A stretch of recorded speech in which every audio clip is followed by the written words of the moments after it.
I think we're live. Yo! Yeah, it took a second to get here because the software wanted to update. So I did the update, took like a minute. So I usually run the updates when they say to update because it's probably a good reason. What's up, iRock Blues? Strat CPO. What's up, Terry? We got Hip Metal Works, and of course, Ben Coombs. We got VTech 66, Vimps. Saw Mike go by, Robert, Middle Edge, Browns fan, Ben Coombs, Ryan Hall, Gary Davlin. Saw Ron Paget in there, JR.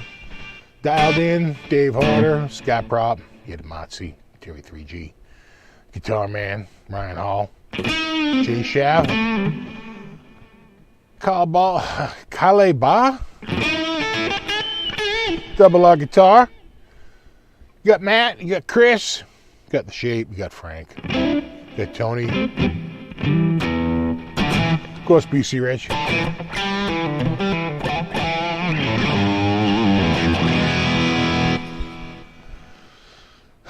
So wide are all the lead-in ads I get for Sweaty Betty leggings? I don't know. What have you been looking up online? They plucked that nugget out of somewhere in your cookies.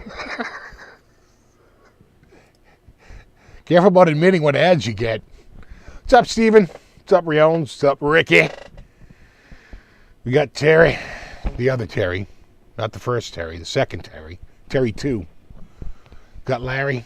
Got Chris, the other Chris. Not to be confused with Christopher. We got Justin.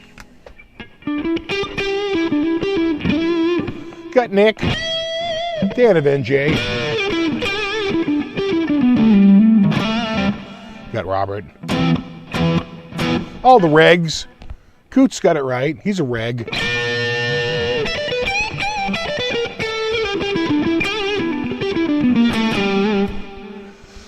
You know, he's a dandy regular, or a dreg,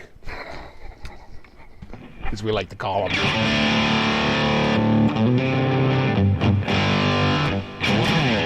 That sounds weird, huh? Oh, I know that sound. Is it? Can anybody tell me what that sound is? Oh, man. Check.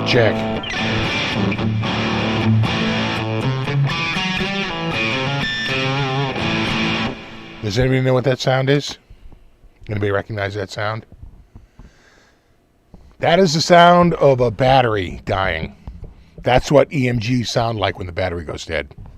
So the battery must have died in this. It was sounding great 20 minutes ago, but I think I just killed. I've never put a new battery in it, and clearly the battery must be cooked. That is the sound of a dead battery. So what am I going with here, people?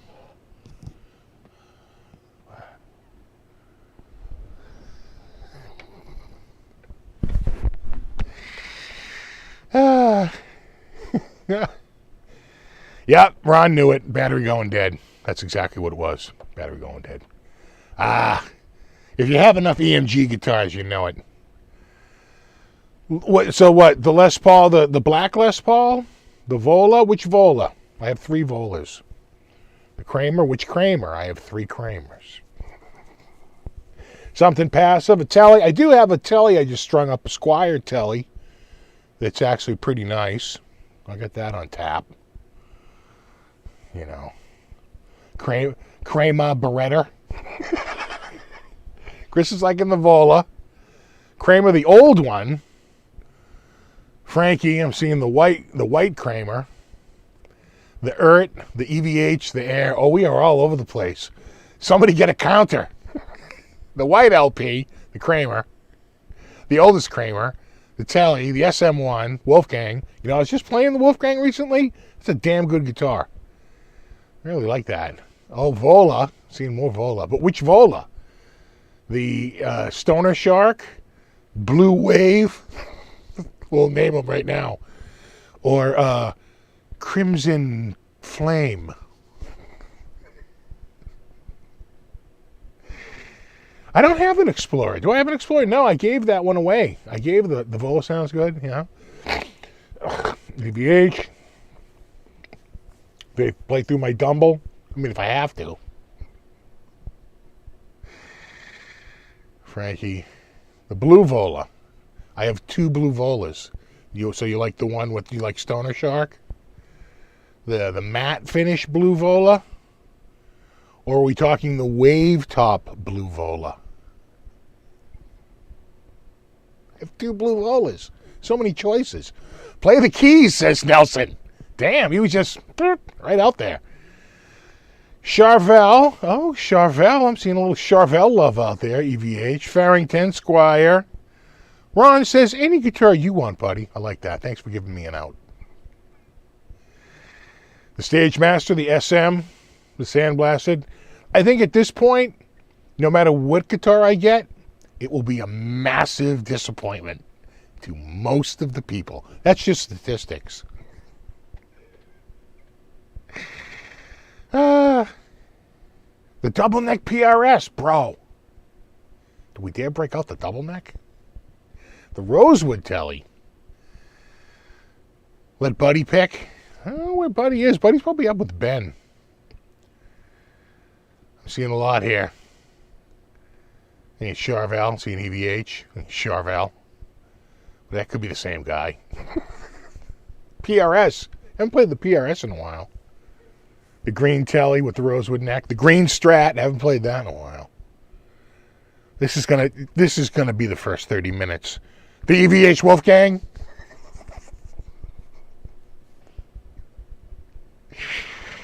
The Ibanez S. I just sold an Ibanez S. Yeah, I'm just doing this till 9 p.m. exactly, Joe. Oh, yeah? The Telecaster? Wait, they're telling me it'd be a good time to insert an ad. How's that for content? You want content? Wham. There we go. You do like that green Strat? We haven't done the green Strat in a while. Maybe we'll do the green Strat. Oh my God, that is hot. That's wicked hot there. All right. The mini LP. I don't have a mandolin, do I? I think I have a double neck mandolin and it's in my son's room because he pretty much took it. Play the EVH, you're dying over here for, but you know what? I recently played the EVH and I really liked it. So you know what? Temporarily, for just a couple of minutes, as we think about the real guitar I'm gonna play, I'll grab the EVH because it's right here. I don't even have to turn my mic off. I just quickly go off camera, reach out of the wall, and pull the sucker down. Pull that sucker down. Bow, bow, bow. Ark. Me bark. So we'll do this. Someone get a timer going. We'll switch it out. We'll switch it out in like 15 minutes or so. We'll switch it out 20 minutes, 7:30. Oh my God. This is just a pro tip. For the best audio, plug it in.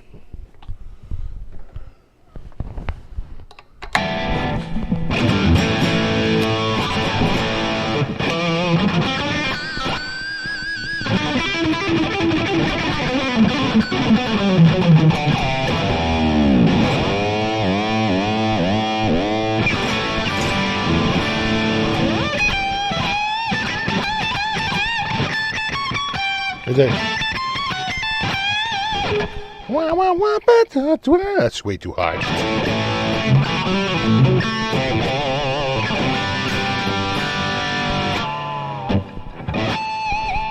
doesn't have a lot of oomph to it, does it? Where's my oomph?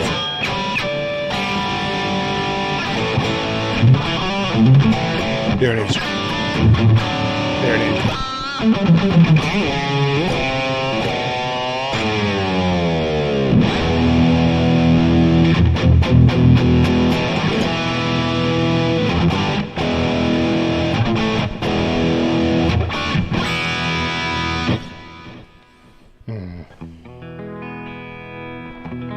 How can I play with the sides on the share? They're pretty short.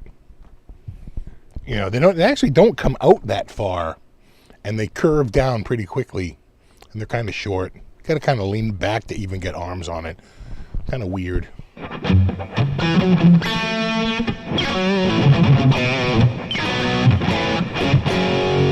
But a new battery in the HB. I probably have a 9-volt upstairs. We definitely have AA. We definitely have AAA. We get those all the time.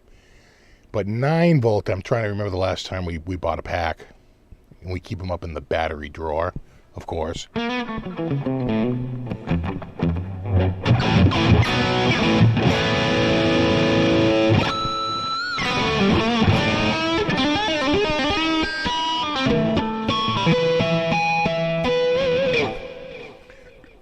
So I am friggin' the 9-volt battery. Now you're talking.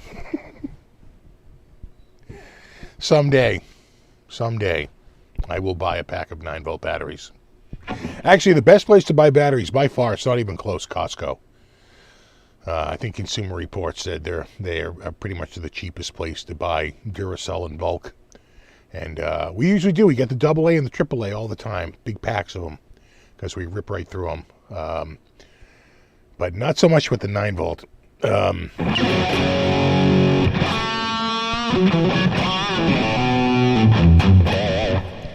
I would love to get, this is the standard, so the top is flat instead of carved.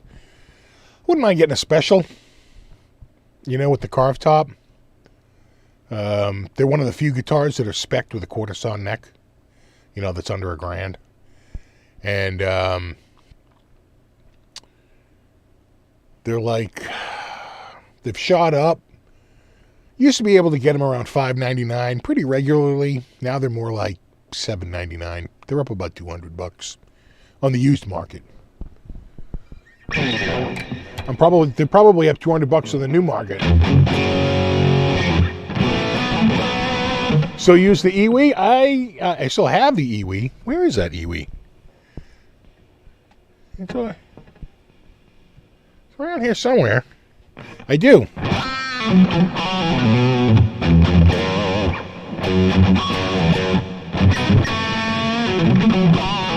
I bet it's down behind here.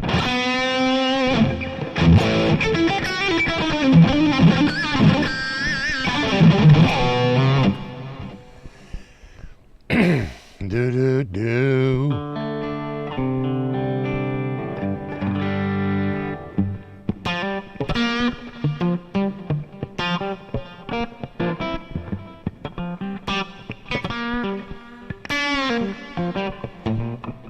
Radio Shack, join the free battery club. Oh my God, Radio Shack. I mean, for the longest time, that was pretty much your electronics store. That was it. If you wanted anything, you had to go to Radio Shack. And then, really for parts, right? And then we around here, we have You Do It Electronics, which is one of the few electronics stores remaining. I don't even know if we have a Radio Shack anymore. They all closed down, but they had one remaining, like at the mall, but I feel like that one even closed.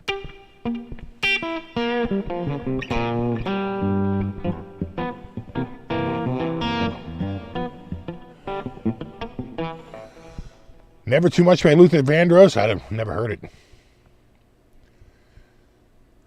Is the bridge flush mounted or is there slide float? It is actually, there is a slide float, but they put a plate under it so that it gets a tiny bit back, but not really.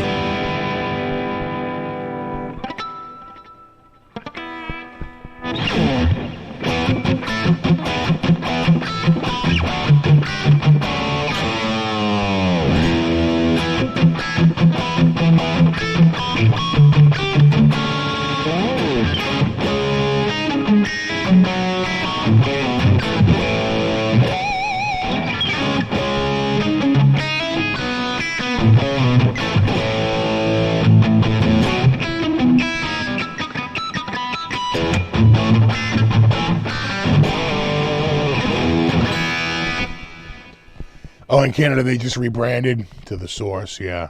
They have a place with a slide. You know, I bought a bunch, but I don't really play with them that much, to be honest. No time, God. I might have played guitar twice this week. Spent pretty much most of the day today getting up most of the fence. So, it's looking good. Big job. Big friggin' job because, and it's just such a waste. Those posts could not be spaced any more crappily, you know. And again, I just put them in where the old posts were. But the first post is like, you know, like 5 feet, so you can't use a 4-footer. The second one, or it's like 7 feet, so you can't use a 6-footer. That might be it. Then you get to got to use an 8-footer, and then you get to the next one, and it's 8.5 feet. So you can't use an 8-footer. You got to buy a 12-footer. They don't make a 10-footer anymore. So much waste. It's just ridiculous. And then the final one today was like 7 feet, so at least we got to use the 8-footer. That was the least amount of waste. Was this final one we did at the end of the day today. So it's getting there. It's getting there. Total cost on it will be about, I think, about $600 by the time I'm done with all the lumber, all the concrete, and, you know, but that doesn't include the paint. You can tack like 50 onto that, maybe even 100, because I'm going to need a gallon or two of paint in the spring. Paint it. What's up, Ken? What's up, Frank?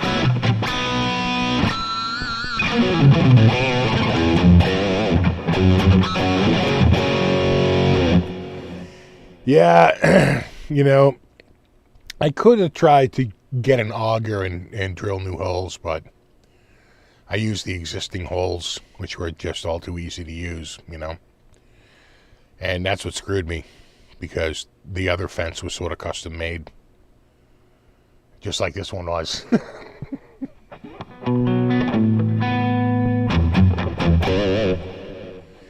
So it's not too bad. My son was saying, like, how much would it have cost to pay somebody to put this fence in? It's a 6-foot fence. And let me think about this for a second. It's a 7, 15, 15, 22. And then it's probably about a 25-foot run with a 3-foot gap, right? And it's a roughly 22 feet, 22 linear feet of a 6-foot fence. So, I don't know. It feels like it's longer, though. I must be off. But I don't think so.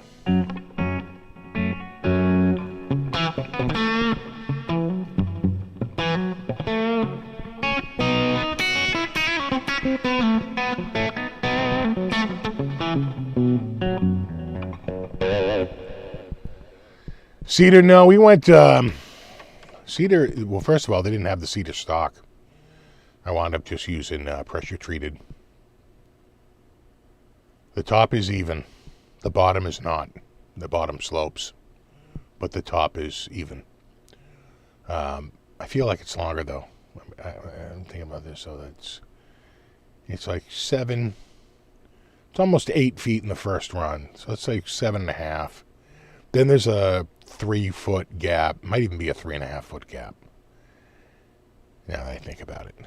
All right, that's the gate. And then there's an 8.5-foot section, and then there's like a 6.5-foot section. Something like that. So, do the math.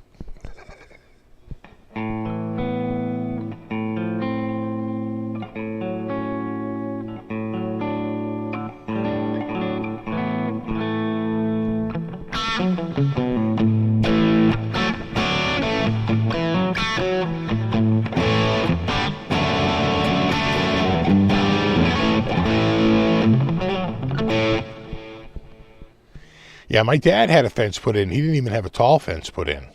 He had like a, I don't think he had like a big, tall 6-foot fence put in, big privacy fence. He had like a short vinyl fence put in along one line. I want to say that was like $4,500. It was, and that was 10 years ago. You can only imagine what it would cost.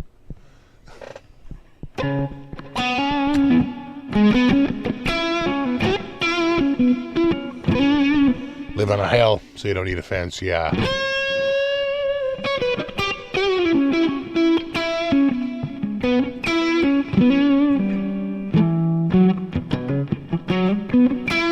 What's up, Patrick?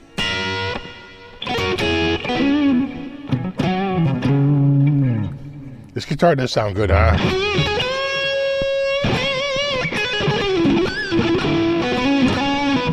Some Kiss songs? Has been a while.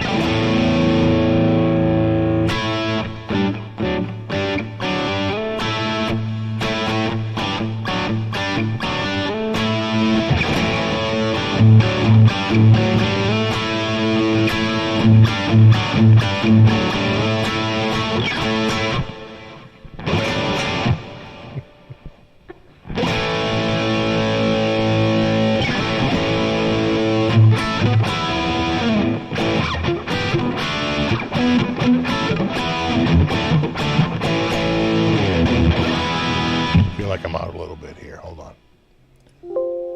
Where's my... Right there. Yeah. That's good. That's good.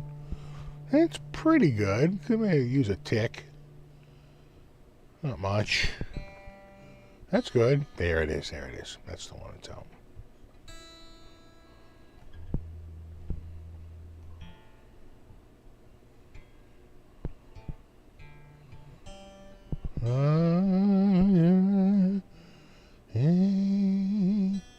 Excuse me while I tighten my G-string. Get that out of your head now.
That's played exactly like Ace.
It we 25 minutes in. So we'll go to 7:30. Then we'll switch guitars. Then we'll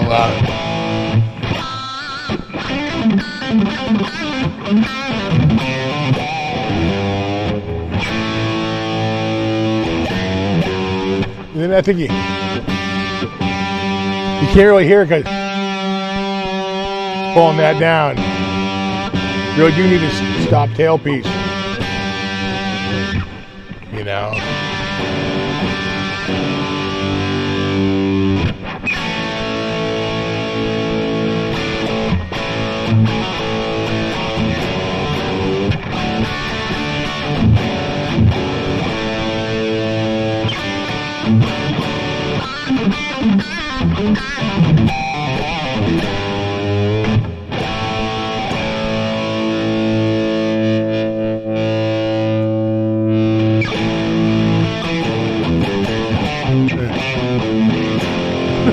It's coming back to me.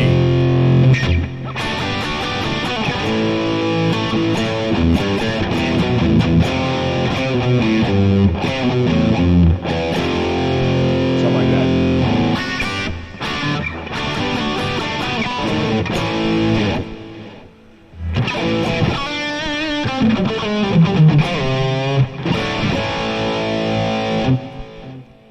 Yeah, yeah.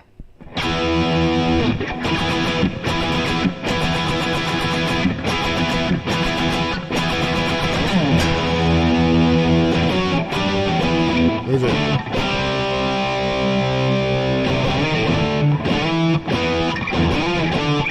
I hear it going. Da, da, da.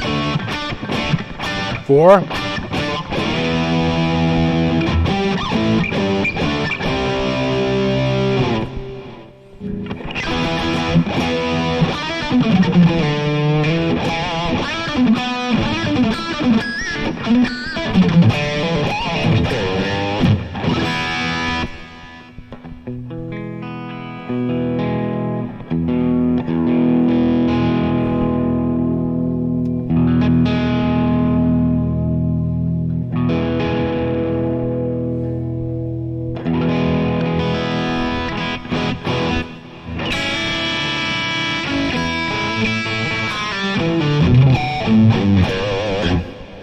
Trying to think of other Kiss songs. You know.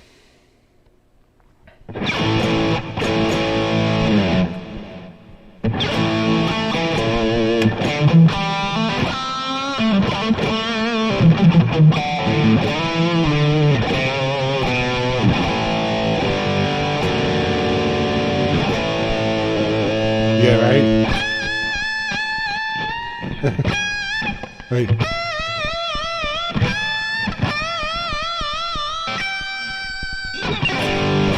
Right? Isn't that it? Right?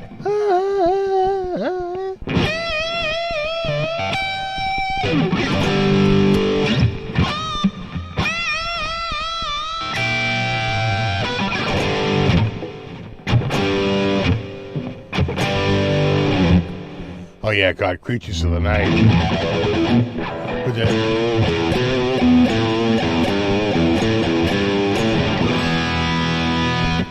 That was weird because Paul was on what's his name the other day, a couple of months ago, Harvey Mandel's podcast. He was on YouTube. And he goes, so what's up with that? He goes, I was at, because Howie Mandel was actually hanging out during the recording of that album. And so he goes, I thought like this other guy like wrote it, and it wasn't Vinnie Vincent, right? He goes, wasn't it with this other guy? And Paul goes, ask Gene that question. Right? Paul wasn't there. I was like, oh, that answer asks more questions than answers.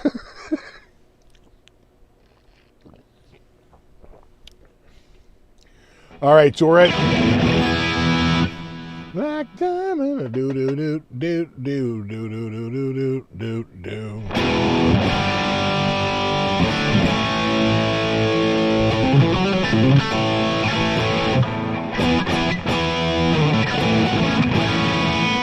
So what am I going to do? It wasn't Desmond Child. It was someone else. I think by the time they get to Creatures, they're sort of past Desmond Child, which is more the 70s. And I thought for sure he meant Vinnie Vincent. Yeah, it was Vinnie Vincent that helped write it. You know, Vincent Cusano. Rolls right off the tongue.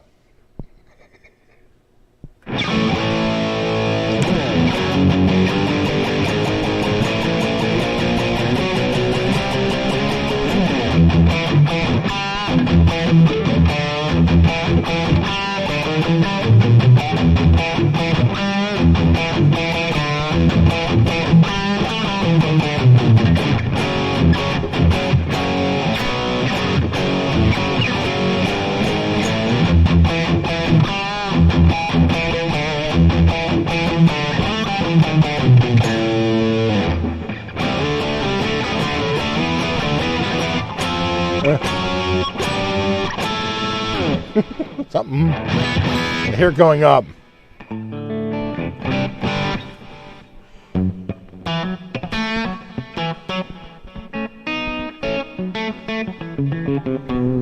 So Nick is going with Fratelli. I got the Squire Telly pretty close.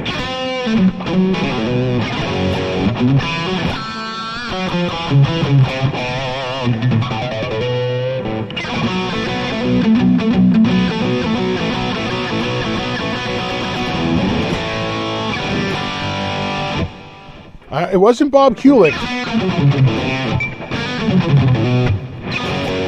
You know what? Go and watch the Howie Mandel thing. He asks it pretty early because they said, "Oh, you remember I was hanging out with you when you were recording like Creatures, right?" It's sort of like we know each other and we've hung out before, and we hung out when you were recording Creatures. And didn't that other guy like help write that song? And Paul was like, "Ask Gene." I was like, "Okay." Ask Gene that question. It did not instill confidence.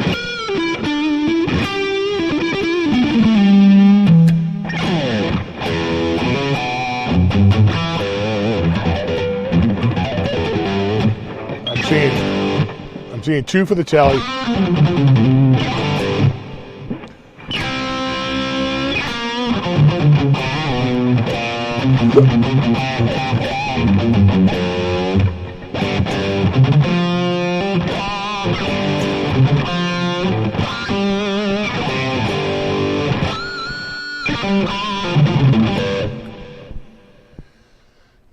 Do. Okay with Telly. All right, I'll go Telly. It's very close. We'll go to Telly. It's only for 15 minutes, and then we'll switch to another guitar. So Kamya, hold on, wait.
Yeehaw.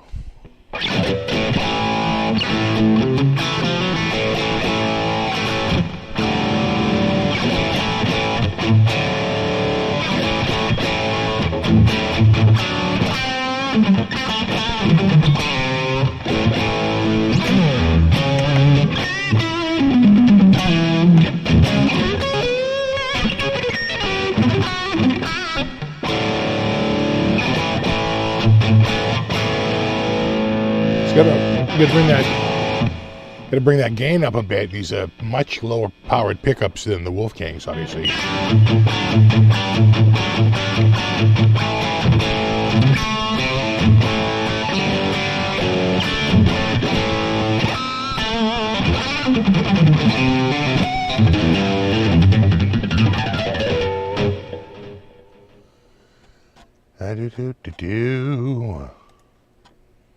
You can almost try like a different.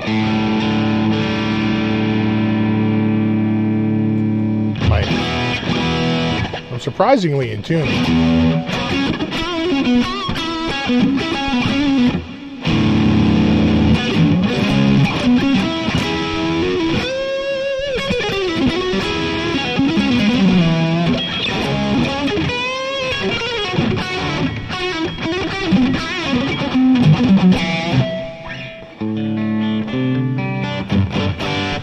I feel like I'm slightly out here.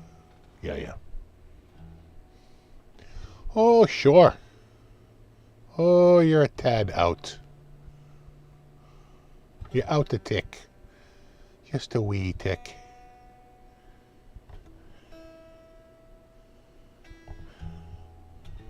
That's pretty good. A little bit. Now, a little down, a little up. A little down, a little up. Yeah, there we go.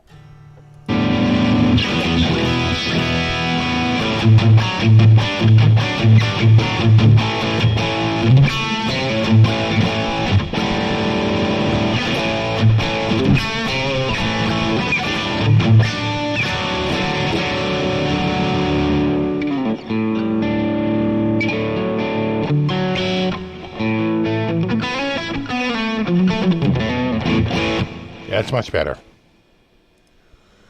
And I'm back.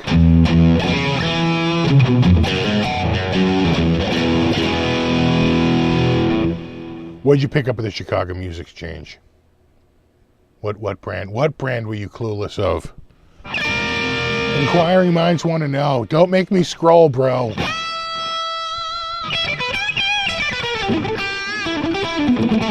I don't know any Smiths. I'm really into the alt. Oh, Shabbat. No, I have not heard of that.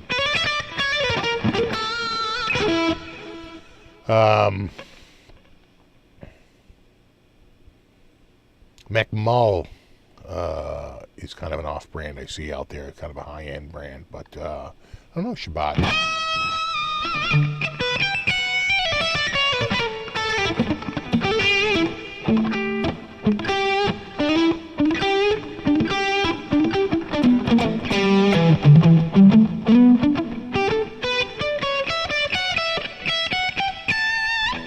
Is this a new guitar? No, I've had this one quite a while.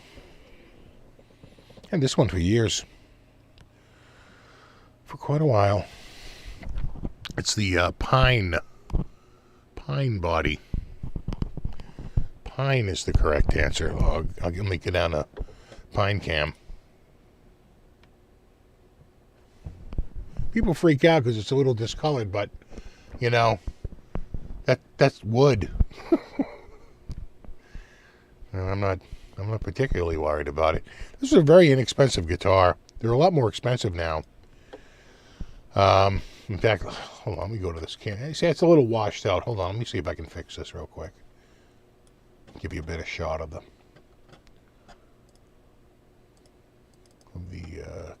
grain. There you go. A little better. It's got a ding right there. But other than that, it's pretty clean. I gave it a big once-over, full new strings and polished the frets and cleaned it all up and tightened everything down. Give it a full overhaul. Maybe 6 months ago or a year ago. Something like that. It was in real rough shape.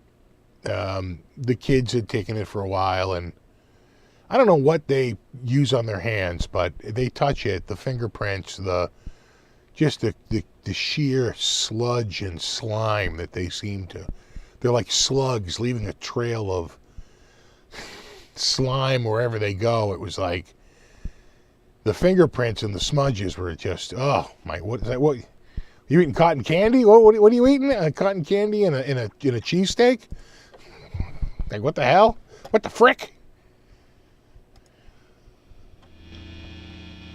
Hold on. Wait, it doesn't remember it, does it?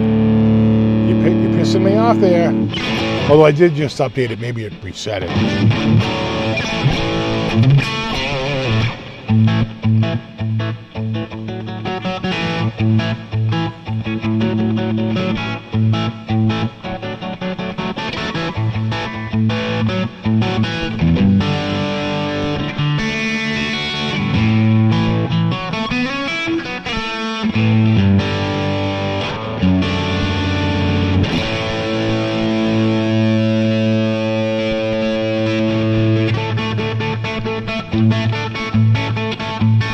Girl bar, what's up, buddy?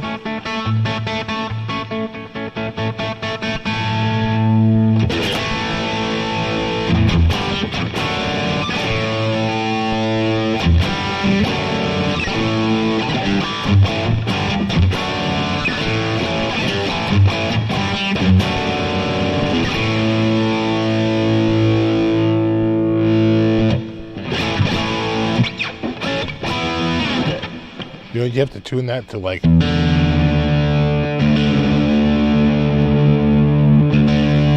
that down to G.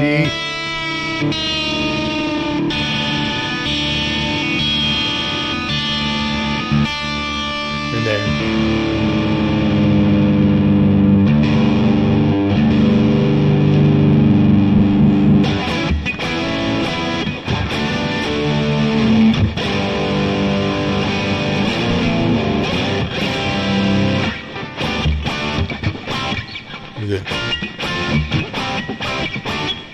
is it a, I forget, is it a minor third? Or is it a fifth?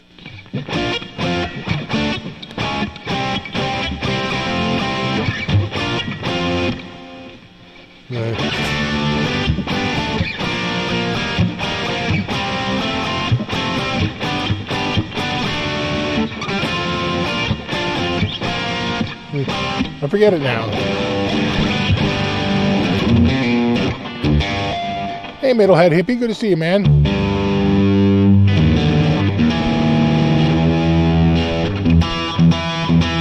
First shift to the 12th thread. I think you're right.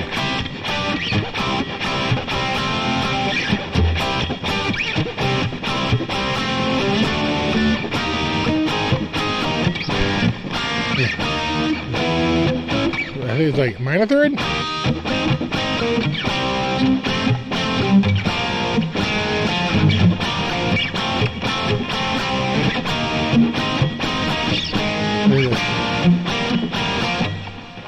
I'd have to listen to it again. It's been a while, man.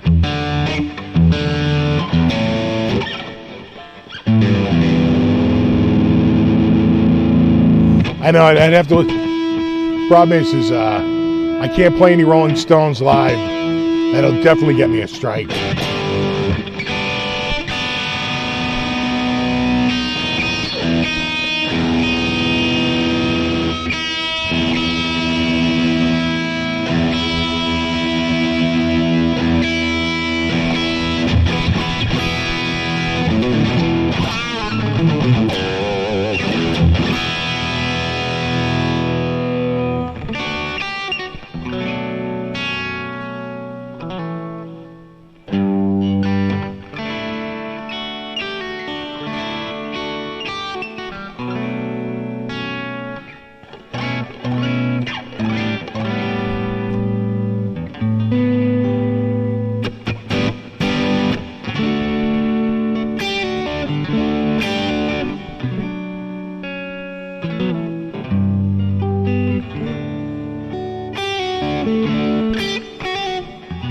You got a flag for that?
Ba-ba-dee-doo.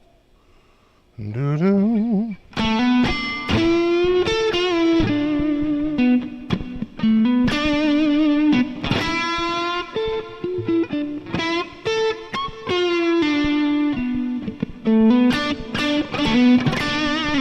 What patch is this? I think this is my the one I've been playing a lot in recent.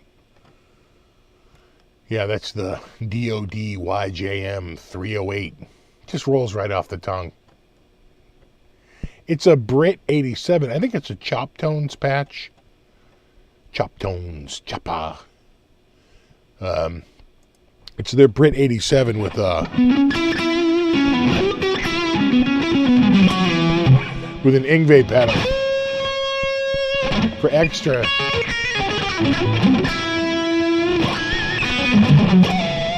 So did you guys see that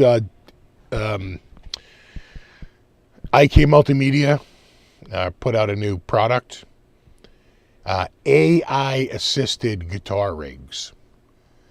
So it seems to me like they're trying to be like what THU turned into, which is a universal box where you load rigs, right? Which is like what I'm playing right now. I'm playing the rig, which is, they can't call it a profile. I think Kemper owns the word profiling.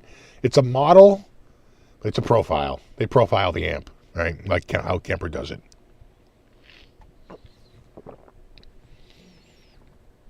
So I think IK Multimedia came up with one called Tonex. Rolls right off the tongue. So Tonex is, I think, the same tech. It's basically, we can take a look at it. I don't have it here. I'll try and get a copy. And I'll check it out. You know what? I don't like using it because I always get a good sound with THU. And every time we switch to another product, we go running back.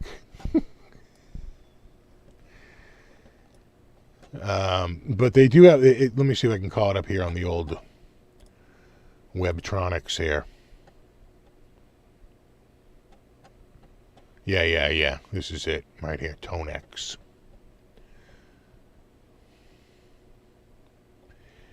And, for Christ's sakes, I want your stupid newsletter.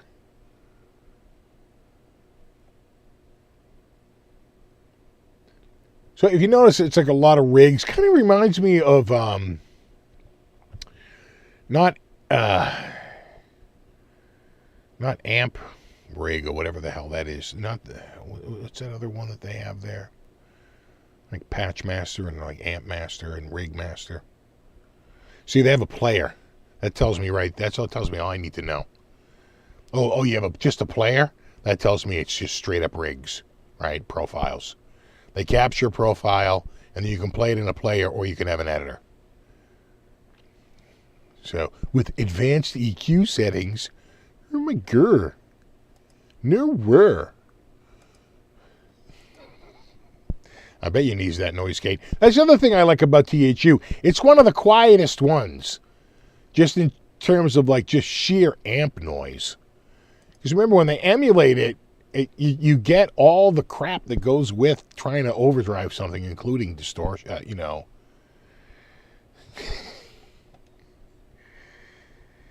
And I guess because Tonex is really just basically a whole, probably like a VST, some sort of a VST. Maybe when you have the standalone, it's in a VST shell. You can load it into Amplitude 5. The whole Tonex amp can be loaded into Amplitude 5 as a component.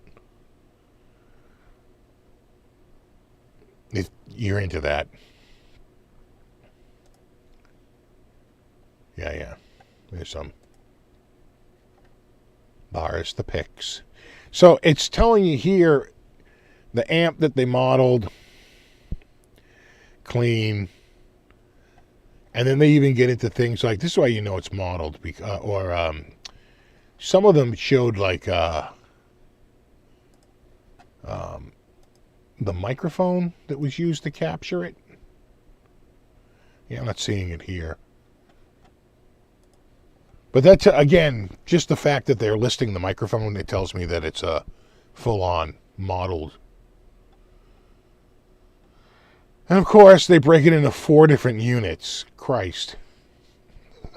Do we really need that many price points?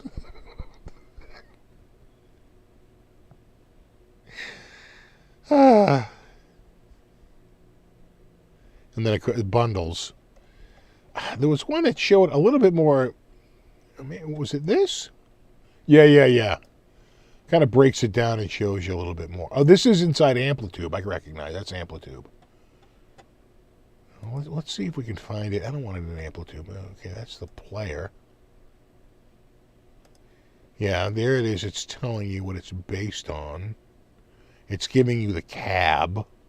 I do like that you're able to star it so that you can set up things that are favorited in a shorter list, like filtering, basically. I do like that. I wish THU could do that. It is annoying. Wish THU had a good looper and a good recording system, but so far, THU has the best sound. And, you know, yeah. So based on, yeah, see, the stomp is built in. Again, it's profiling. It's freaking profiling, I'm telling you.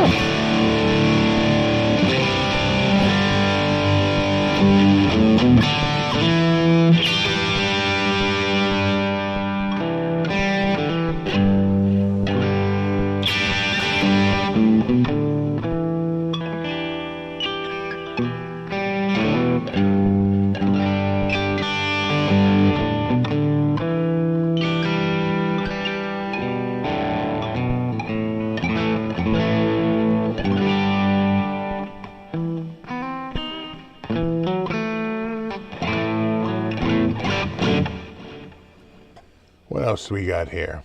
New player. You a player? Come on, player. Again,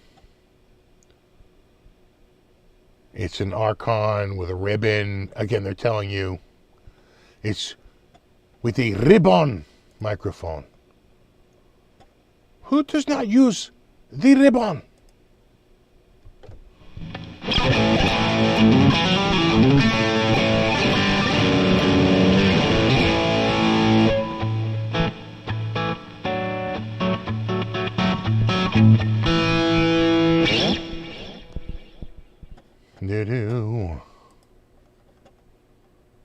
Hyper realistic. It's like wicked hyper realistic. Introductory price only $99 until you come down here and see the real price, which is, what was it? $150? Unless it's $150 and it's on, no, $249. That was just for the SE, the shit edition. Then you get Tonex, the plain one, or Tonex Max, until next year when they come out with Tonex Max Plus.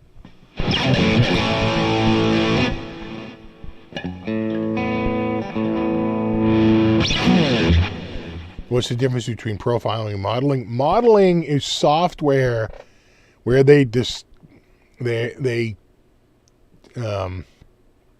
and get software components to look on an oscilloscope the same way, right? They model it after an amp's like appearance on an oscilloscope. Profiling, they actually play a bunch of tones through the actual amp and listen back with the microphone, kind of like the way IRs work. And by doing that, they can really capture it better than some guy in a lab looking at an oscilloscope and trying to match waves, right?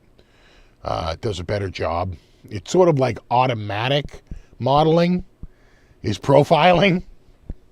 It's basically a method of modeling like automatically through the original amp itself. So if you've ever heard it done, it sounds like a siren going off. It's like whoop, because it's playing a frequency, a sine wave, right? It knows what it's playing through it. It's playing a sine wave.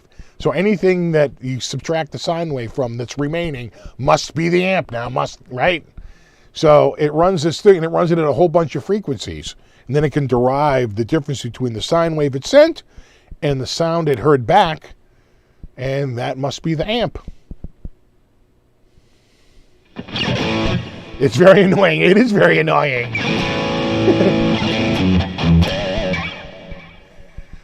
It is very annoying if you've ever heard a profile like that. It does. It sounds like those old car alarms, like boop, boop.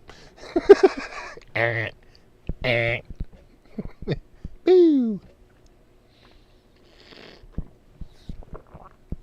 It had like 4 distinct cycles.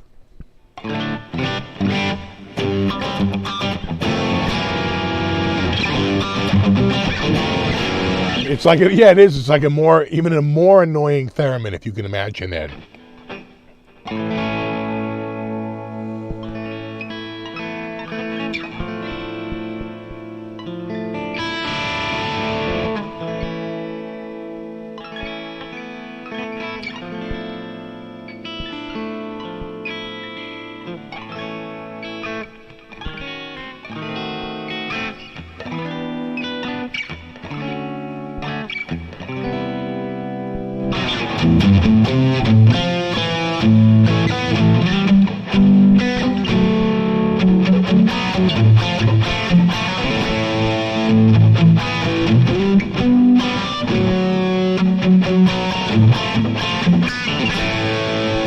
Yeah, it looks like 30 and 20 actually. 20 tone models. It's 10 amps and 5 pedals for the free one. 10 amps, 5 pedals. When you get to this one here, it's 20 amps, 10 pedals, so twice as many amps and twice as many pedals. Unlimited tone model creation. I guess this is just playback only. This one you can actually create. And you can do tone model downloads from the webs. So you can rely on other tones that are posted up to the webosphere. This one is twice as many amps as the prior one, 40 amps and 20 pedals, so double what this was. And of course, all this other crap. And then this one is 100 amps and 50 pedals, 2.5 times the prior one, not double, 2.5 by my math. And then all this other crap, same thing. So, yeah. IK Multimedia. The problem is that, and I'm just being honest here, I really hate IK Multimedia as a company. They funnel everything. They're so, like, paranoid about software theft that they funnel everything through this big download system, and they even do it for hardware, and they've really pissed me off to the nth degree with their ridiculous support for hardware because they treat it like software. So I don't know that I'll ever get ToneX unless they sent it to me, and I'm sure if they saw this video that they wouldn't, because I'm kind of shitting on them right now. But yeah, maybe I'll check it out, but for right now, I just, every single time someone tries to come up and knock THU off its throne, they just haven't done it.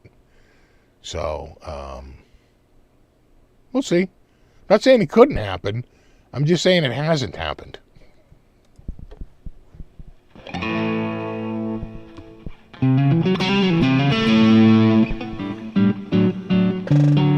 I think $250 is a little pricey too, especially when you consider that you can get, THU on Black Friday under $200, and it is packed. And you don't have to go to the web and download a bunch of cloud shit. It's loaded with amps, right? All the stuff is there. It's not this big, and they don't have the draconian software like IK Multimedia does, where they're always, checking up on you, making sure you're being cool, bro. It's really annoying.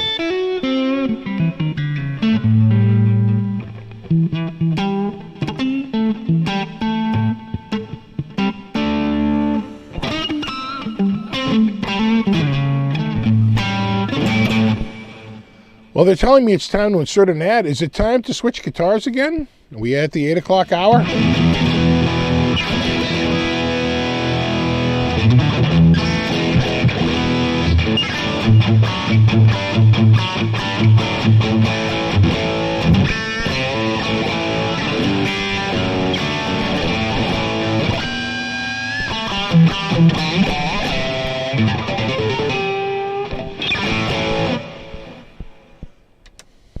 Time for a bra ad. Exactly. Yo, bra. So what are you doing? PRS? I haven't played the PRS in a while. That's a good choice. I do have the EJ Strat nearby.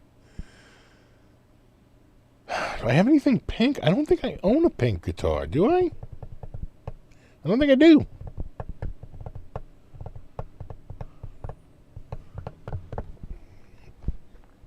PRS? What the bra?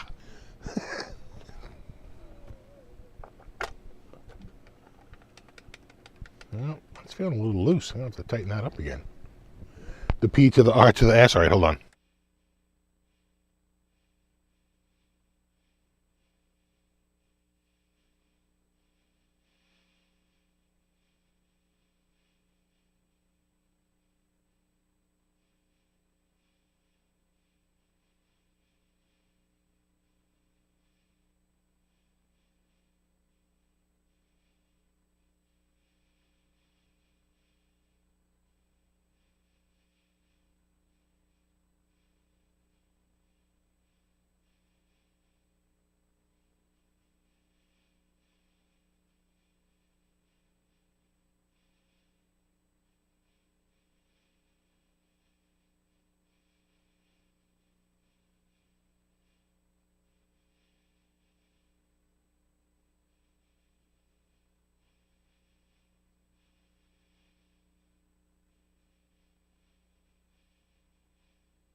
Loose strap buttons.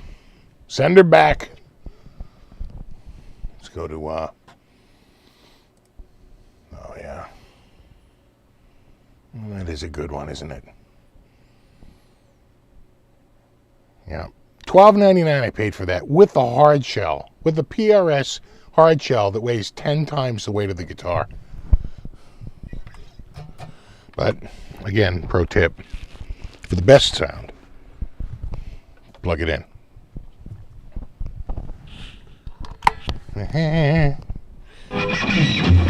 Whoa.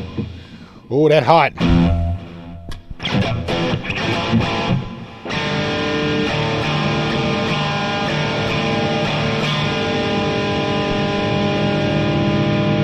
Welcome to Guitar Center.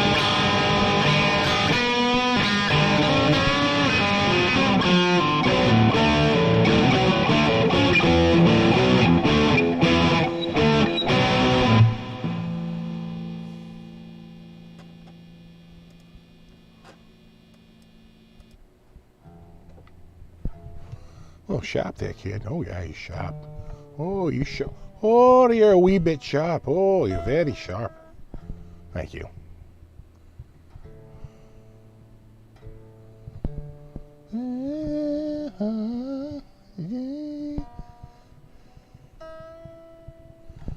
I do.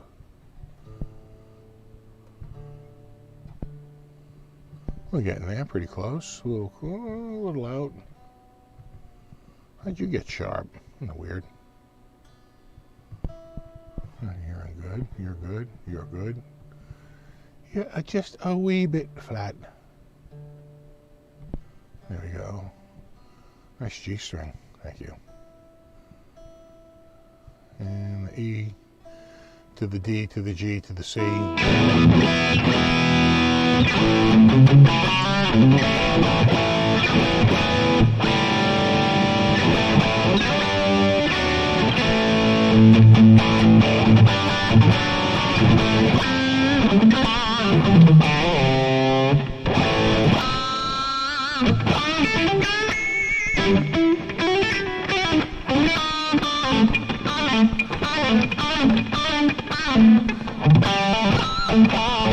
I haven't played this one in a while. Nice guitar. What's up, Ben Tom? Good to see you, man.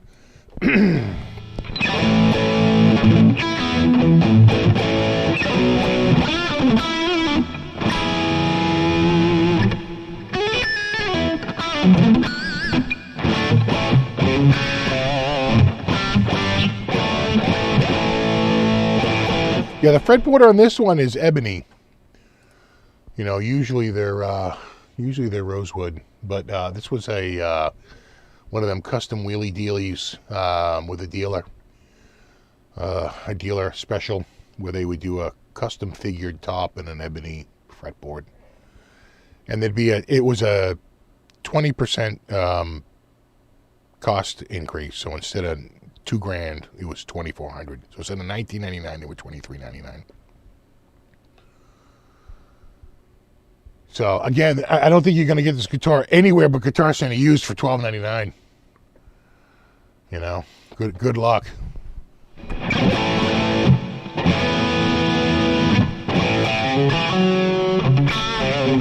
Oh, Ron, you got one of those exclusives too from. I know that. I want to say Chicago Music Exchange probably did it. I know that I think Wildwood might have done it once or twice, or certainly that guy out in Walpole, Mass. Axe Palace. He's done it a few times. You got yours from CNN Music, yeah.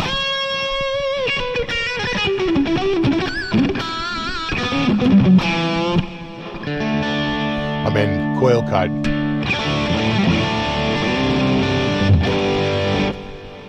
Oh, good. Super exhausted for no reason other than healing. Yeah. I'm super exhausted because we put more of that fence up today. God. It's like just been a nonstop whirlwind of friggin' work. But we got it. We got the first layer down.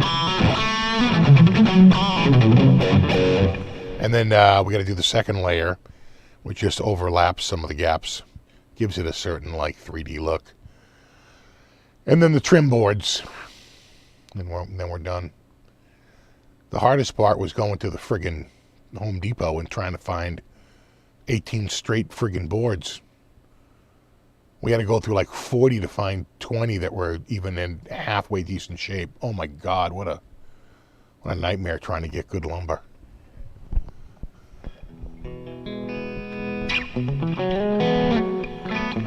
Walpole, Mass, that's where the Pokey was, yeah. Well, they renamed it to Cedar Junction, I think, right? Because the Walpole people didn't like it.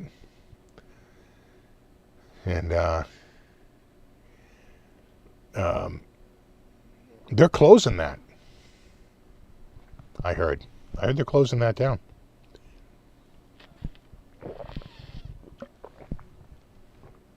They're going to consolidate everyone up to, I guess it's Concord? Is that the other one? The big one in Concord?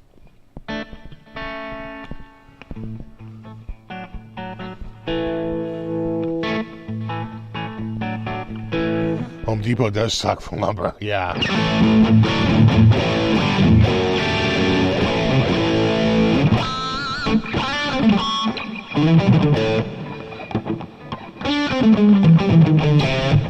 We have a lumber yard near us.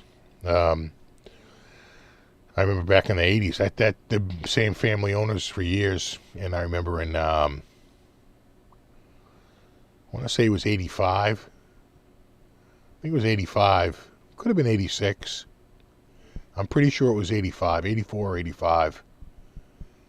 He bought a Ferrari Testarossa. Used to drive that Testarossa around, the big friggin' window mirror hanging off the side of it. Thing sounded like a fucking jet airplane going by. It was right across the street from the shop. You'd see it all the time. And then you'd see him. He drove it to work. He drove that Testarossa. Of course, now there's a Ferrari dealership nearby, so you see him nonstop. That and Maserati.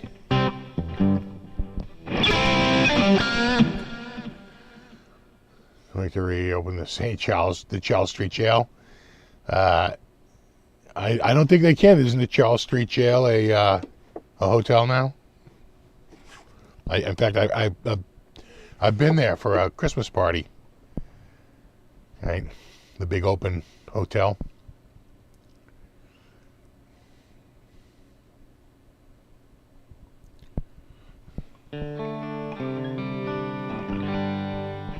What's up, Joe?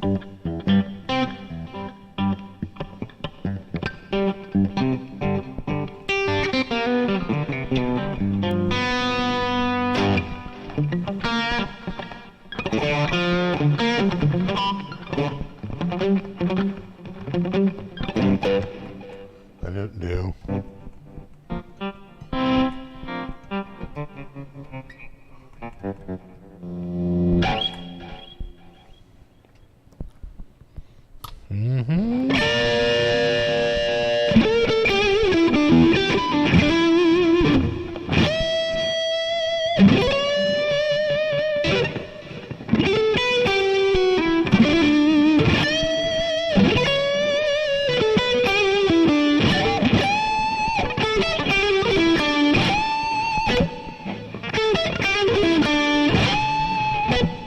I like that.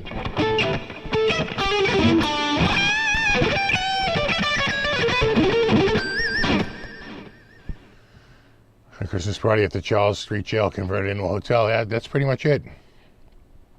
An expensive hotel now, too, I think. The Charles Hotel is not cheap. I think it's the Freedom Hotel, of course.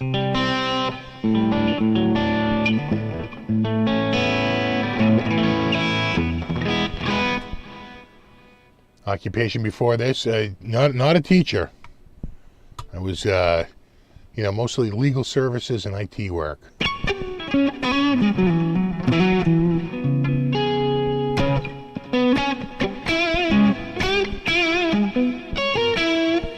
You still have the red Hot Rod Steinberger? I do. Oh yeah, you got a white one? Yeah, they're pretty nice. I know Halloween is soon. I don't think I'm doing a Halloween episode this year. Kind of ran out of time. I haven't reached out to anybody. It's already the 22nd. You know, I'd have to shoot it like this week.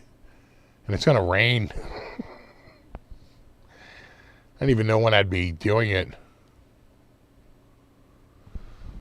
You know?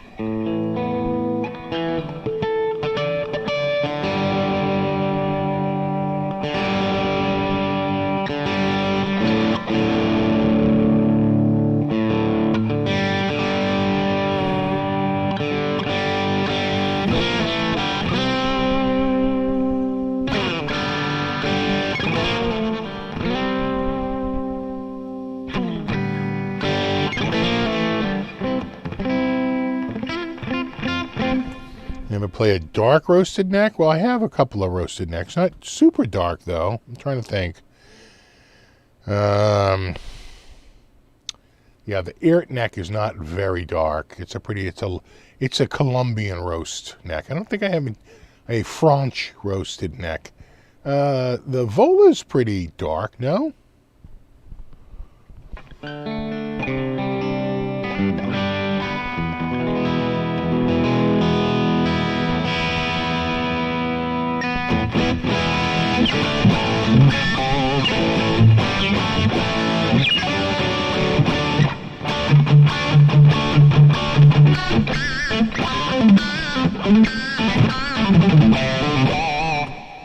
This is a nice plain neck, I will say that.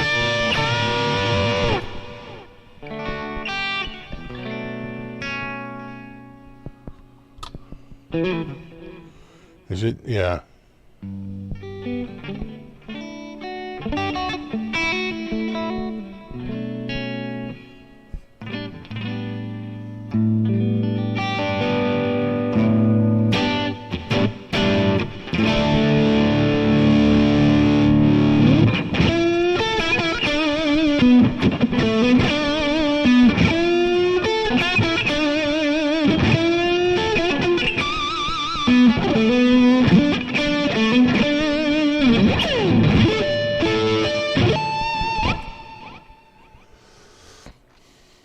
Oh, thanks, Nelson. One of your Wolf Kings is really dark. The Wolf Kings have been looking pretty dark on the. I've seen some of the used ones. They do look pretty roasty. Look like a more of a French roast. French fries. French dressing. Love. The international language of love.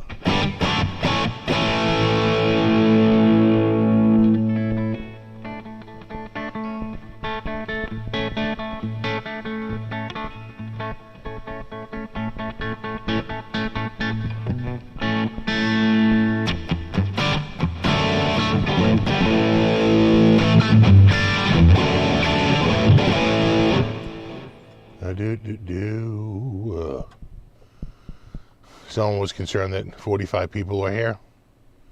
Could be worse. Could be 4.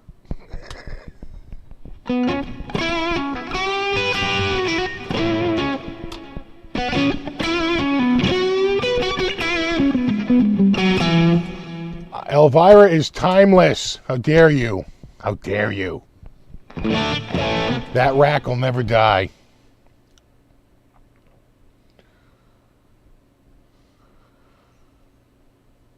All right, it is 8:19.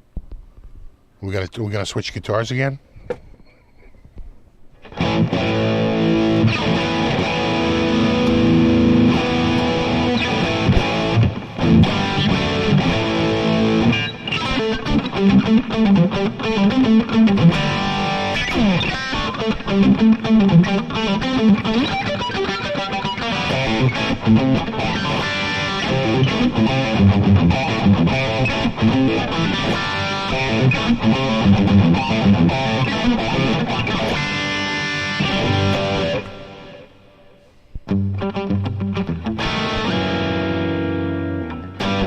I still have the green Strat. The Yamaha Pacifica is in the attic. That's my attic axe. I use that one all the time. I love that guitar. Every time I play that Yamaha, first of all, it's got an Ibanez style neck, very, very thin, which I really like. And secondly, it's light, so it's not a very cumbersome guitar to pick up and hold, you know. And thirdly, it's got DiMarzio pickup, so the sound, despite being a very inexpensive guitar, doesn't suck. It actually sounds pretty good. People are saying green Strat. Some people are saying SM1. I do not have a red SG.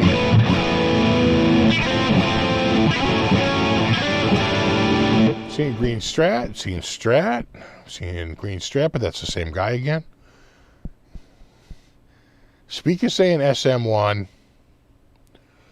And, you know, Speaker's got some pull with me. We go way back. So I'm going SM1. Hold on.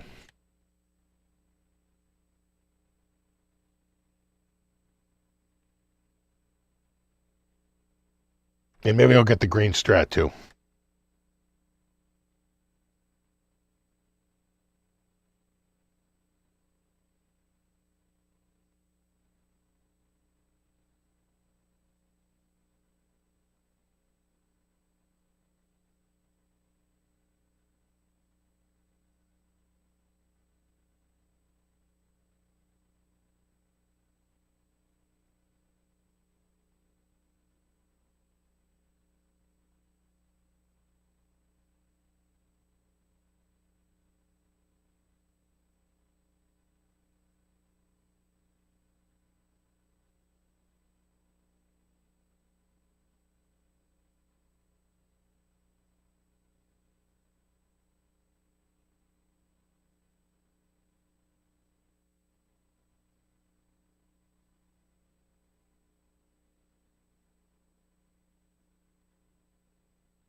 All right.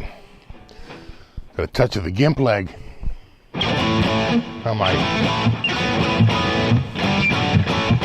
That is a Floyd Rose.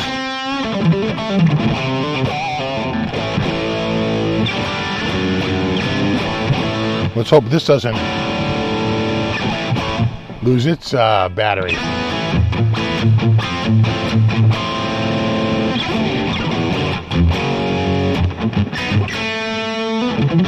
Yeah, exactly, Ron.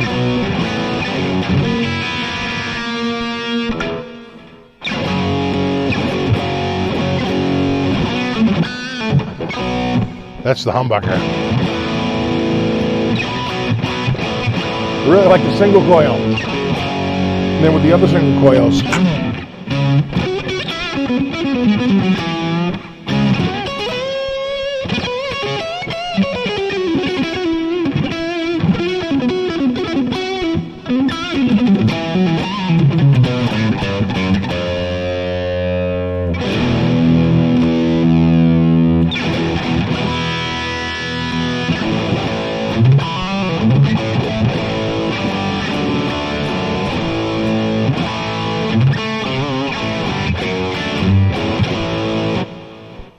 Yeah, nice.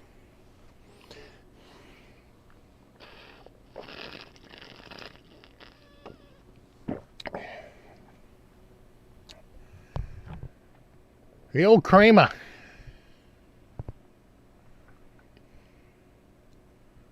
Oh yeah. This doesn't look good on camera because it's so bright. It just reflects all the light right back. Yeah, down here, because this camera's a little darker, and you can really see it. You can see that it is an off-white. And in case you ever forget, well, you're halfway up the neck, it is a Kramer.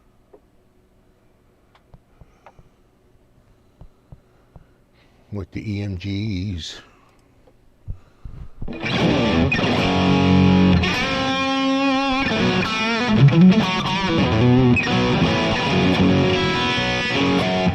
You know what? It's not starting to yellow. It was that color from day one. If you go back and look at the original video, it was always an off-white. It was never a super bright white. That is about where it was when I first got it. Like an antique white.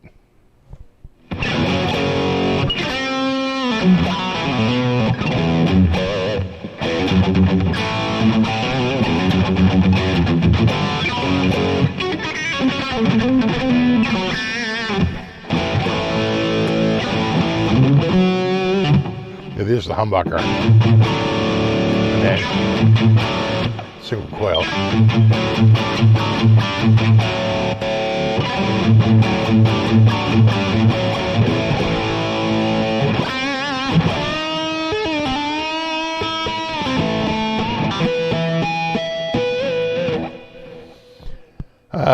Compound radius? I don't know on this. I'm not positive on the SM1 if it's just a 14 or if it's like a 12 to 14 compound or if it's like a 14 to 16 compound, something like that. I'm not sure. I want to say it is compound,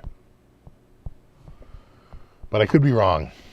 Could be confusing it with the Charvel.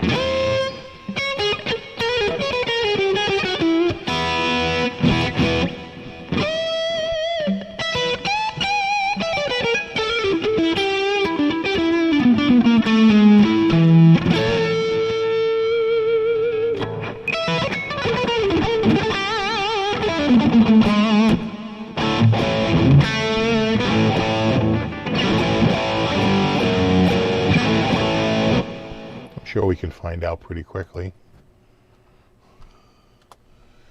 Kramer guitars. Let's find out together. SM1. Oh, what did we do before the internet? We sat around and argued about it.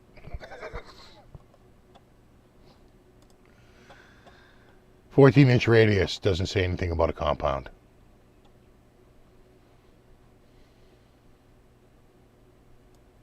Right, y'all.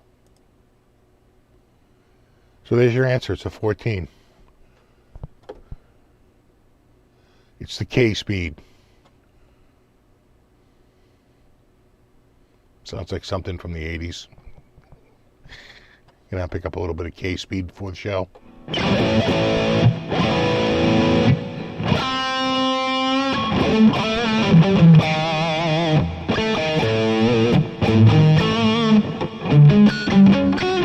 We didn't care so much about specs we never knew. Exactly.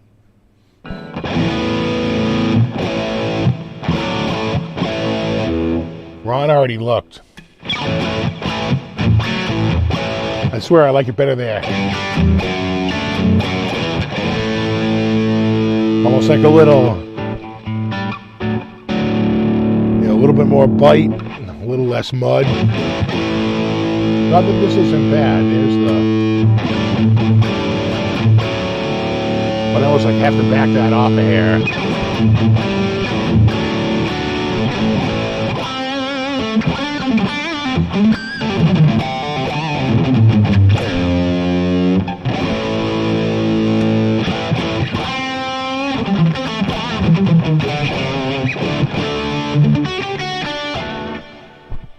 So I'm going to have I think a giveaway this week. I got some picks. Let me bring them down here. These things are enormous. I got some picks from my buddy Patrick Hoofschmidt over at Hoofschmidt Picks. As everybody knows, I am totally addicted to his picks. And I've got a bunch. I bought a bunch. A bunch were given to me.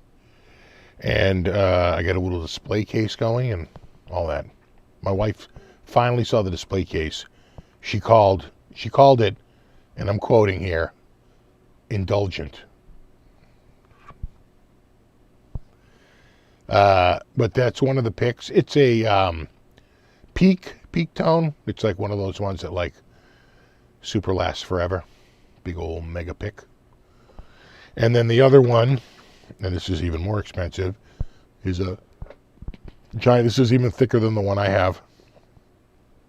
That's a giant a Torlon. That's about $100 worth of material right there. It's super friggin' expensive.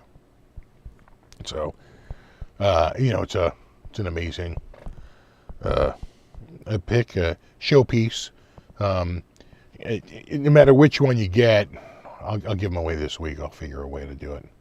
Which one you get, you will almost certainly die before these will wear out. So you got that going for you.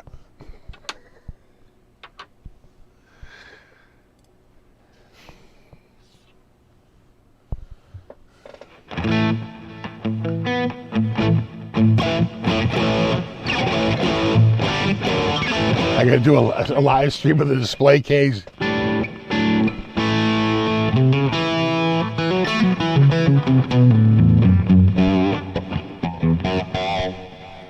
And she's like, who even knew that they made pick stands in a pick case? I go, they don't.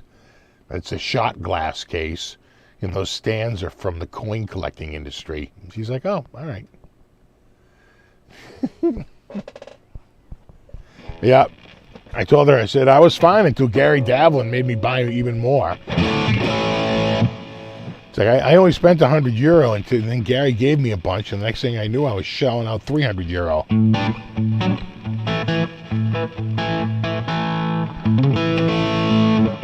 So we'll give them, I'll do a giveaway this week. I'll do a dedicated video for it. And it's supposed to be a little rainy this week, so good week to throw out some videos, And question, if you throw them at the audience, can you be held liable? Probably.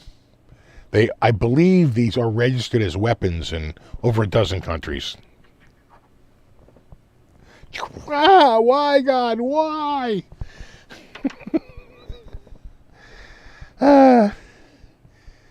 So we'll do a giveaway. I'll figure it out. We'll do something. It's just that I have to say that you're not going to be notified in the comments, because anytime you do a giveaway, you just attract all those scam bots that throw up. It looks like me. It says it's me, but it's not me. I ain't giving you shit. Never forget that. So I am not. I'm not going to notify you in the comments about it. I have to do it a different way, because if I don't, then we get all those stupid bullshit comments and you've won. Reach out to me on Telegram. I've never been on Telegram. I was on WhatsApp, but I literally closed my account recently, and because I was only on it for the first GitCon, which was in 2017. 5 years later, I find myself not having used it in 5 years. Might as well end it, which I did.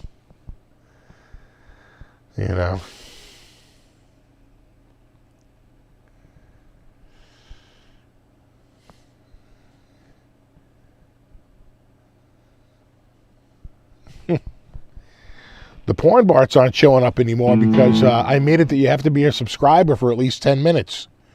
And bots don't have time for that. Bots don't want to subscribe. So they can't chat. They have to be subscribed for at least 10 minutes or 20 minutes, something like that. That way, if you knock them out, it takes at least 10 minutes before they're able to post again. Or 20 minutes, whatever I have it set to.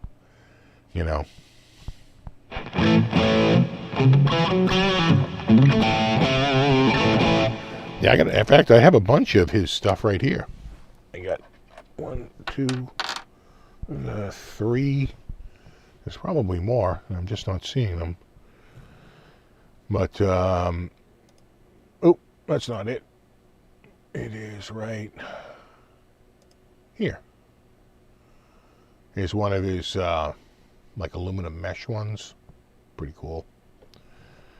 And then I really like the honeycomb.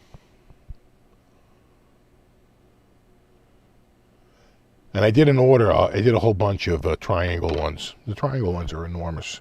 You get a lot of material if you're going to show it off in a case, And then this is a one-off. I think he tried out the material and decided whether he wanted it, and I guess he didn't go with the larger amount, so he only had one piece of it, and so this is sort of a one-off. He's done that a few times, just done a sort of a one-off pick. I could have sworn I had another one like that up here. Maybe not. Maybe not. No, down there. I suppose not. Lots of doll man picks. I do love the doll man.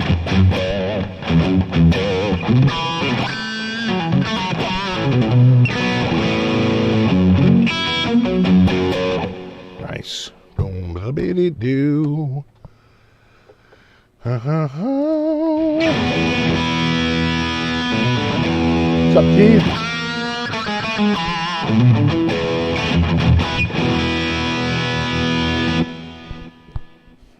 Oh, simulation anyway, exactly. Go for the amber one.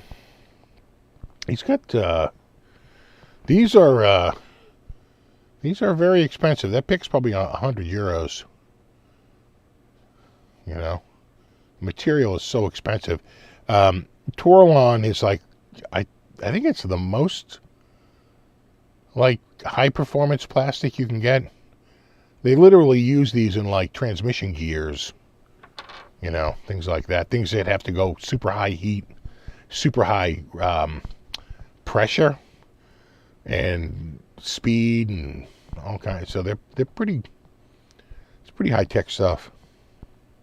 Both of them are, but this one is the right. They literally have a pyramid, and this is at like the top of the pyramid. This is at like maybe one rung below it.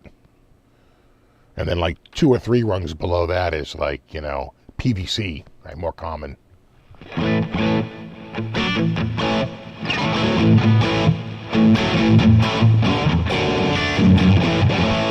Actually, I have a black light. When you use the black light on the, these picks, they glow like crazy. You probably can't even see it because it's so bright, but or on this. But these picks glow so friggin' bright. Not so much these other ones. The pink one a little bit. Little bit of a glow. But not like the Dawman. The Dawman are completely fluorescent. They friggin' light up.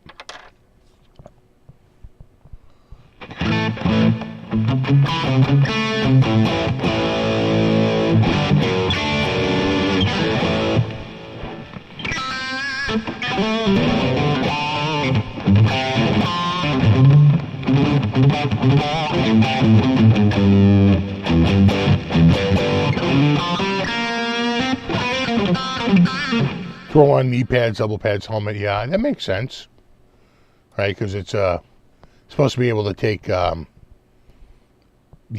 compression, banging. So that would make sense that it's but that feels very expensive. Because Torlon is so friggin' expensive. He showed me a sheet that was like, I don't know, 12 inches wide or 18 inches wide, 15 inches wide by maybe 24 inches long. That was like €3,000. I was like, oh my God. He's like, yeah.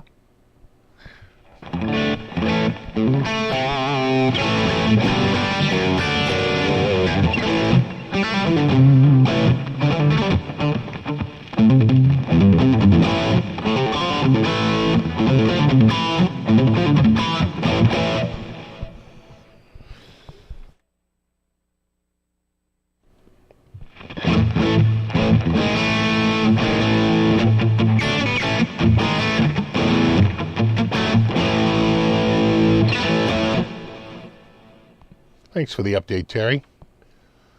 We're down to 8:41. Are we moving on to our final guitar of the evening?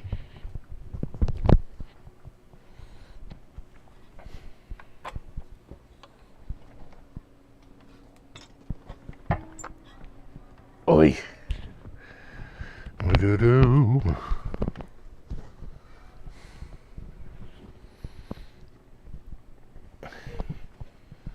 The old Strata-Rooney.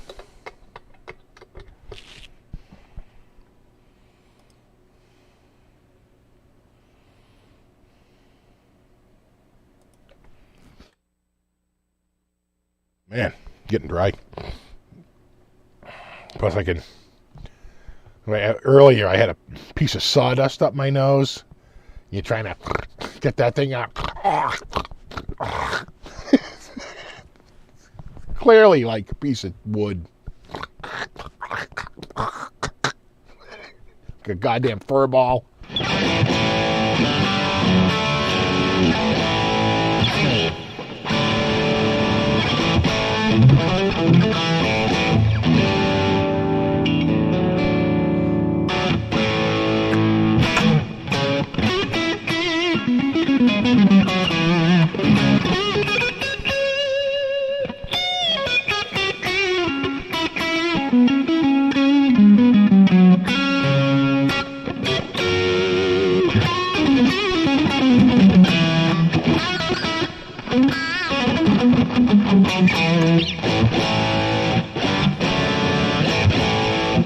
I feel like it's still a little low. These are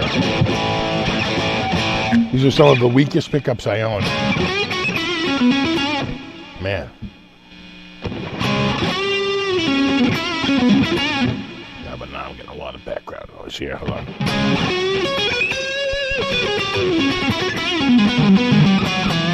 I think that's going to have to do.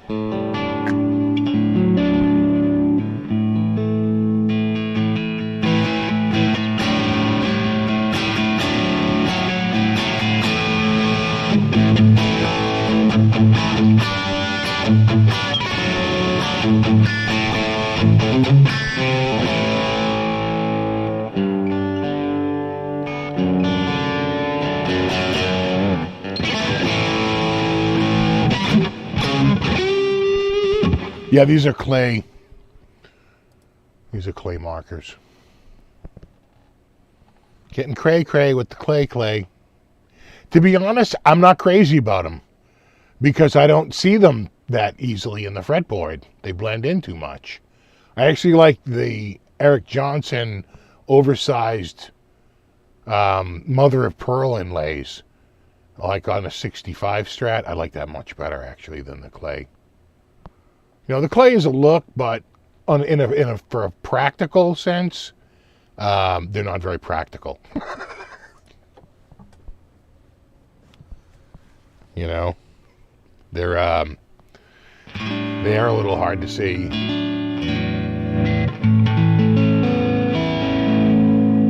Little glow paint, some stickers on the side. You going to bed sad? No.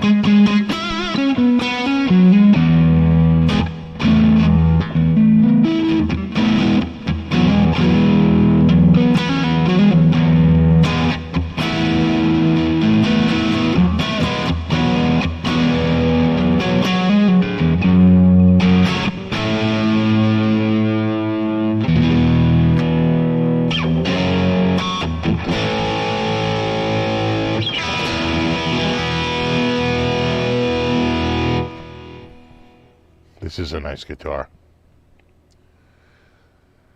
Here you got your all lacquer appointments. Those are 69 custom shop pickups, which are, I think, the least amount of output of any of their pickups. I think they have the lowest ohm rating, maybe 5.2 and 5.4. At least they're above 5.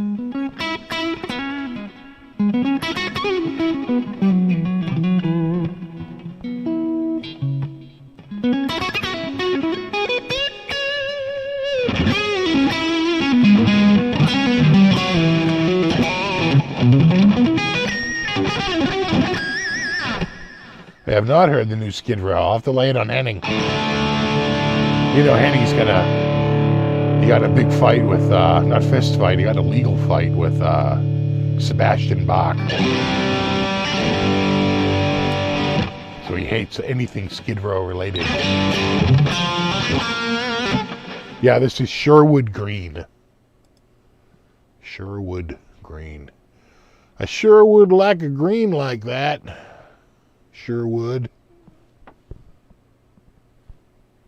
And despite the pickups being so weak, I have to keep them pretty far away from the strings, or else they sound a little spiky. They sound much better just moved away. You know, as you can see, I don't have them too close.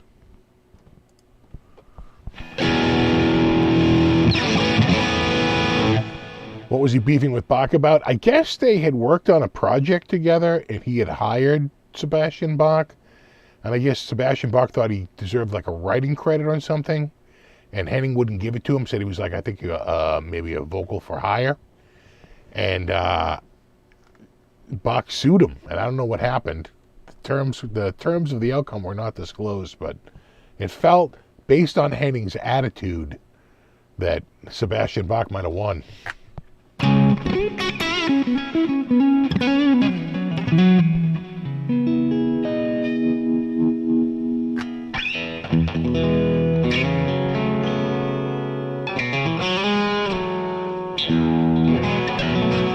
So the Yankees, this is it, right? It's a 5-game series, and this is game 5. So if the Yanks lose tonight, they're going home. What pickups are in it? These are custom shop 69s. CS 69. Actually, I had the same pickups, believe it or not, in a Mexican Strat. For 1 year, they used custom shop CS 69 pickups. And they were signed, you know, and dated, initialed and dated by,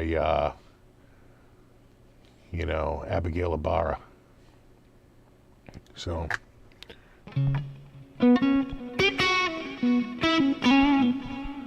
no, down 3-0 out of 7. Oh, okay. It's probably no consolation, but, you know, the Red Sox were one time down to another team, 3-0. And they won 4 in a row. What was that team again? We won 4 in a row and went to the World Series. And we won 4 in a row again and swept to win our first World Series in 82 years, 86 years.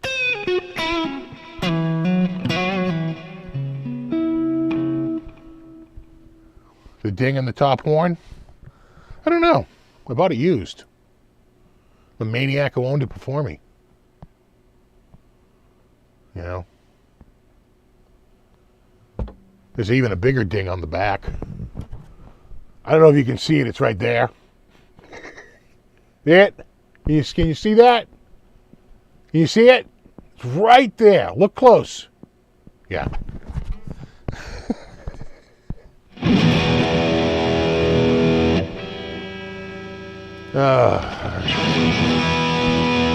But, you know, these things, they're like covered in candy. You know, lacquer's like a brittle candy. It's like a brittle candy coating over your Tootsie Pop. It doesn't take much.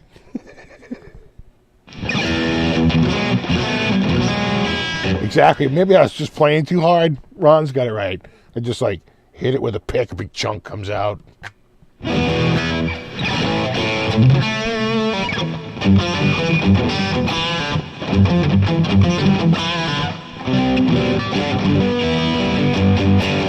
How much did I pay for this Strat? Does anybody remember what I paid for this Strat? Can anybody in the chat remind him what I paid for this Strat? Does anybody remember what I paid for this Strat? I bought it in New Hampshire. I drove up to New Hampshire to buy it. Anybody remember? Anybody?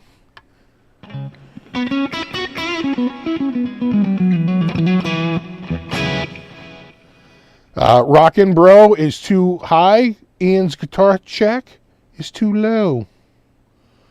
Spastic Jackson is too high. Tom is too low. Ripley's way too high. Joe Hervey, too low. Green Meanie, too high. Daryl, too low. Mike, too high. Tony, way too high. Justin Sherman is the winner.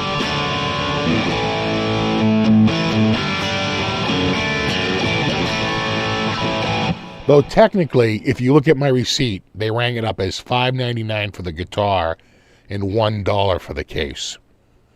But I did pay $600 with case to walk out the door with it. And there's no tax in New Hampshire, so it was $600 even.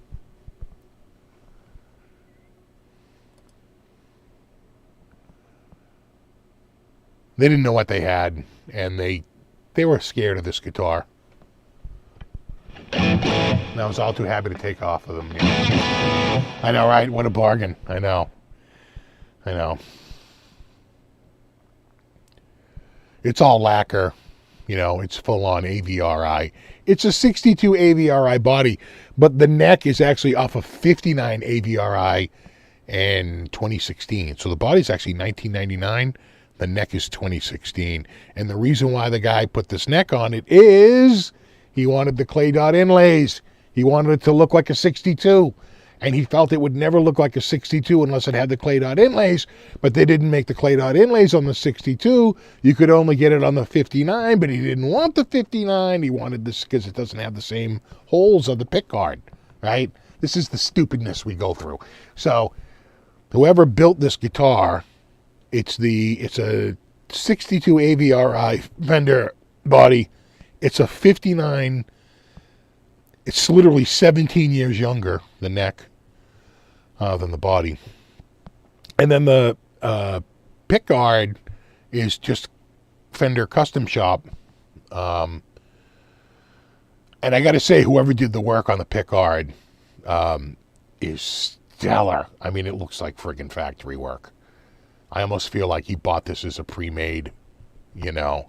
Although, if you look at the pickguard, it looks original on the inside. Not positive, though. So, whoever did the work, though, it was stunningly good work. Like, really professional.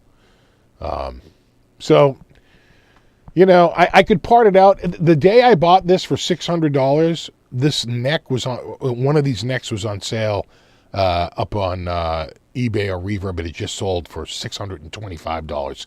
So I felt pretty good, felt pretty confident about my $600 price point. Like I wouldn't be losing any money. And I did. The only downside is that because the guy was so kooky, little bit of the kook bot, he put an original 62 decal on it. That is not the original decal. The 59 wouldn't have the patent numbers. If you want a 62, yeah, it's supposed to have, I think it's either, is it 3 or is it 4? 3. It's a 3 patent number. I think the next year it's 4 patent numbers. It was a 3 patent number, and the year prior it's a 2 patent number, right? So he wants the 3 patent numbers on there because that matches the 62. But there's only 2 ways to get that decal on a Strat. One, you own an original 1962. It's a little expensive.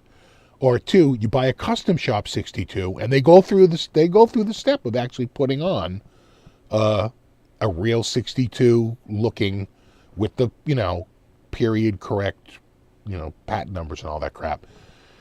Again, it's an expensive option. So he found the water slide and put the original 62 decal on it and took the 59 decal off of it. So it is period correct, head to toe. Except for the pickups. I could have sworn they made a pickup that was more in line with the 62. But he went with custom shop 69s for some reason. That's the only thing that's a mystery. It's like, why go with custom shop 69s? Right? It's got the gray felt bottoms, and it's got the holographic stickers. I mean, I've showed it to a few people who pretty much, and they're like, dude, because they sound like 69s. I said, what do you think? He goes, those are custom shop 69s. I'm like, they sound like 69s. Yeah, exactly, because he liked them. That's the only thing I can think, right? He just liked the sound of the 69s, and he just went with that. But I could probably part this out for double what I paid for it. Maybe more.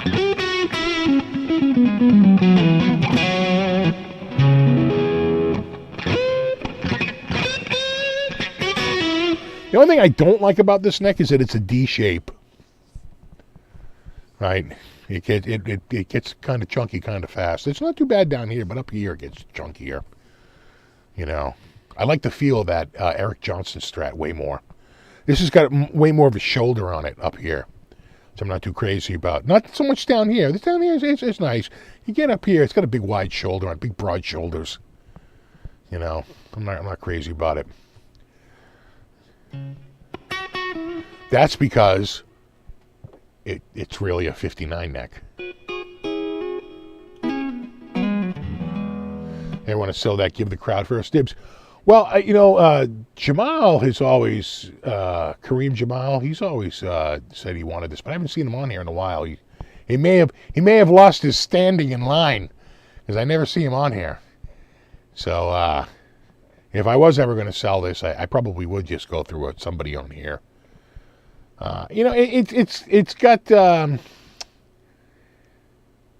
it's got enough problems where you have to do a lot of explaining on reverb if you want to sell it. It's easy to sell it to somebody who just knows me and knows this guitar because they know what's up with it, But I don't think you're getting it for $600. But, yeah, I probably would sell it at a pretty good price considering it's a parts caster. That would knock it down. I think if you're going to get one new, like a 62 reissue right now, I think they're all above $1,500. I can't seem to find one below that on Guitar Center used. They used to be around there. You used to be able to get them between $13 and $15. That's why I grabbed that EJ Strat so quickly. It was like $12.99. And I'm like, dude, you're down in American Pro territory. You're down in American Standard, American Pro 2. Not quite American Performer. Those were a little cheaper. But right around like American Pro 2 for like price. But that's an all lacquer body with the binding and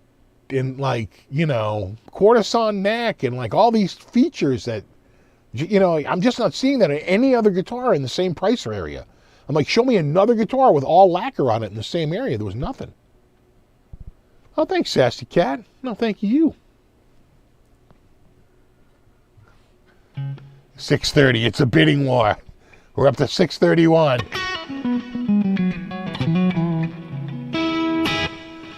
Yeah, well, when I was looking at it, I was like, so, obviously it's a 62. It's going to have, you know, um, I said, obviously it's a 59 because I saw the dot inlays. I said, oh my God, that's a 59. And they make the 59 in Sherwood Green. I'm like, oh, it's definitely a 59. And then I counted 11 screw holes. I was like, what? It's supposed to be 10. It's that 1 year where there are more than 8 and fewer than 11, right? That crossover year where they did 10. And so I knew right away. I said, oh, there's a mystery going on with this guitar. And that's why they wanted to get rid of it. They had it up for $11.99. And then they knocked it down to $7.99. And when I saw it at $7.99, I said, kids, let's go take a ride. And we hopped in the minivan and drove up. It's literally, when I say it's right over the border, the last 5 or 10% of that parking lot is in Massachusetts, right? So like 90% of that is in New Hampshire. And right at the end of the parking lot, I think it's about the last 5% of the last building and the last bit of the parking lot at the end. That's actually in Massachusetts and not New Hampshire. That's how close to the border it is. Literally on the border. And no tax. So I the only thing I regret was, I threw out a price, $600. I really, looking back, I think I could have said 500 and they would have taken it. I don't think they would have taken much less than that. But I'll bet if I said $500, but I knocked it down. He wanted 800. I said, I'll give you 600. He said, all right. Yeah, it was the Guitar Center in Nashua. Exactly.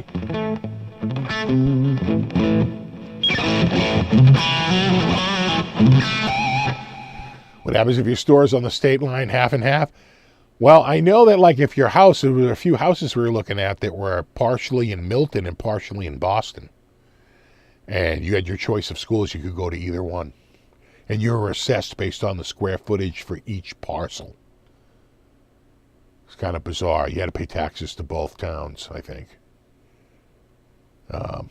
And then you could choose which one you wanted to have your house on if your house was like enough in either part. But you'd probably want to choose Boston over Milton. It's a much bigger tax base. And you'd want to choose Milton schools over Boston.